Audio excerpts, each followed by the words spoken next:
What's up, YouTube? This is going to be a introduction to the AE2 mod, Applied Energistics 2. First thing we're going to hop into is some of the processors you need. The first one is going to be your logic processor, and you're going to get that from gold. So you just need an inscriber logic press or a universal press. Combine those in inscribers, you get the logic circuit, and then throw that back in there with some redstone and silicone, and you get your logic processor. Next you have your Certus Quartz, same thing, throw it in the inscriber, you get your calculation circuit, throw it back in the inscriber with redstone and silicone. Next you have your engineering, it's going to be from diamonds. Throw it in the inscriber, get your engineering circuit, throw it back in with silicone and redstone. Next is your silicone press, or printed silicone.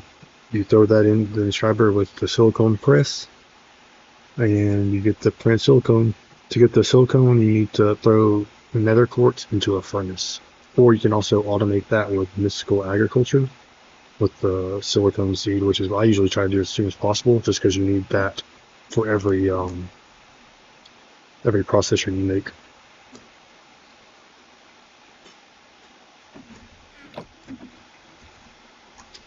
I just do these inscribers up to make.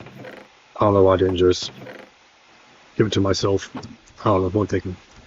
So we're gonna hop into the actual computer itself here.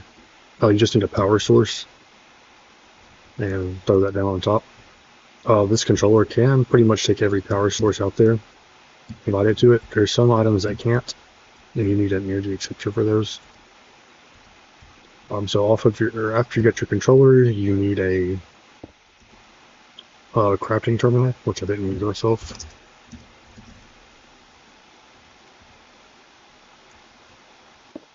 Crafting terminal, now you can access it, but before you can actually put anything in there, there's several options. You can use an ME drive and put in these item storage cells, or super early game, like if you just really want to break into it, you can actually make a storage bus and put that onto a chest, and then whatever you throw in here, it'll pop up in your terminal. So it's a lot easier to search for it that way. Another cheap storage option here is your basic bins through through mechanism. I like to use these for, like, say you're gonna have a lot of cobblestone, right?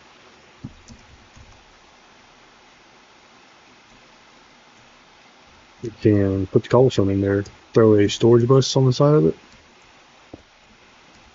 go to your priority, hit 100, and if you shift right click, it locks it to cobblestone. So your cobblestone's going to show up in here, so you take it out. It's still locked, so it can only hold cobblestone. You throw it back in there, and there it is. Then you have your item storage cells.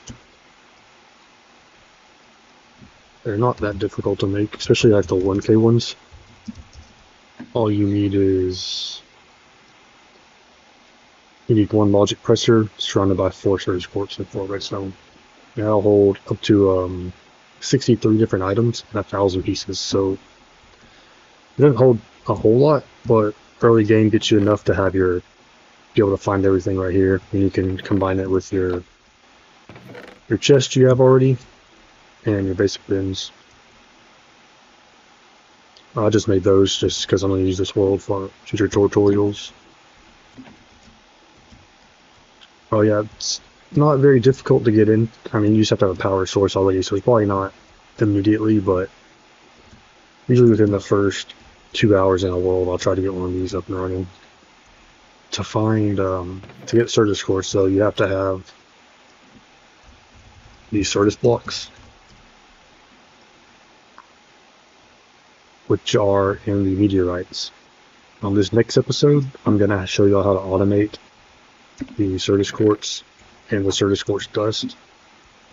It's really easy, actually, surprisingly, but I'll have these tutorial videos. I'm going to try to do 2 per week, either on Mondays and Fridays, or Tuesdays and Thursdays they should come out until we completely go through all the Applied Energistics mod.